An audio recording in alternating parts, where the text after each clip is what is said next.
Okay, big breaking news. 2 hours ago, I'm sorry, I just got up, so I didn't see it till now.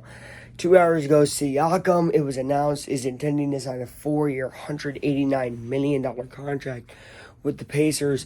This goes along with the 5-year, $125 million contract that Halliburton has signed. Hey, editing Luke, what are you freaking saying? It wasn't 5-year 150, it was 5-year 249, I think, or 245. I just read it, 245, which is $49 million a year. This is obviously 4 for 149, which is a little bit less money per year. But yeah, I mean, we're gonna get into it here in a second, but Pacers are going all in on Siakam. The biggest thing to take away from this, for me, is what those contract lengths are involved with. So you got to remember, Halliburton signed 5 years. 1 year's already gone. So if you sign Siakam for 4, then what you're doing is you're lining up a championship window. Okay, and you could say it's an over, but you could say it's whatever, but now you know something. You're going to pursue for the next 4 years Siakam and Halliburton being your two main guys.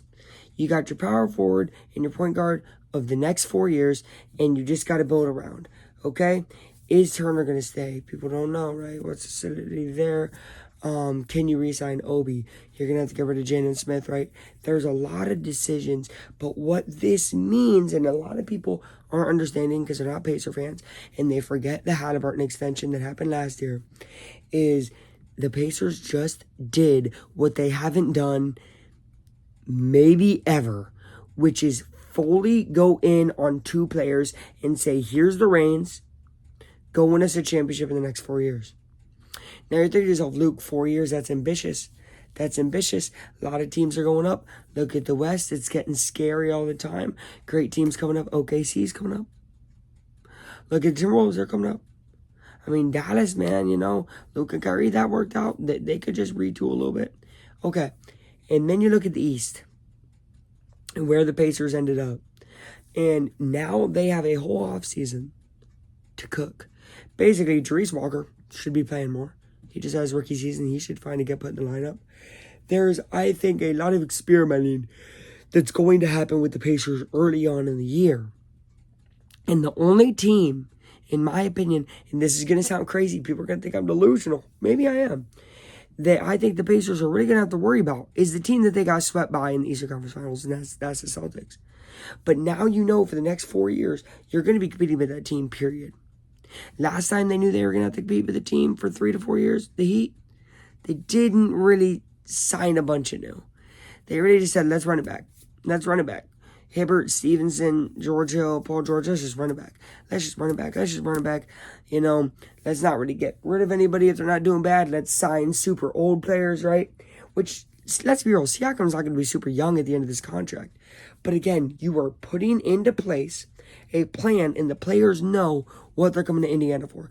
If you're going to come to Indiana, you're going to play with Siakam, you're going to play with Halliburton. You're going to play with a point guard who's going to give you the ball and let you run, what you want to do. You're going to play with the power forward who you can feed it inside to, and he's going to spin hit a layup for you. You're playing with a team that's wanting to win, willing to win. Pacers, in my opinion, become a contender for a title with this move if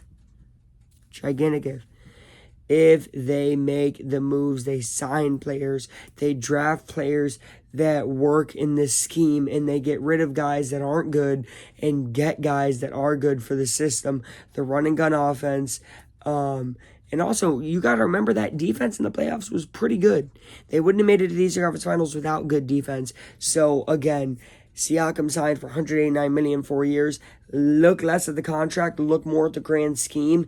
This is a beautiful move by the Pacers, saying for the next 4 years, we are in contention. It's our time. We're going to win the championship. And I believe that in the next 4 years, it's do or die for Indiana. Go Pacers. And that is Half Time out.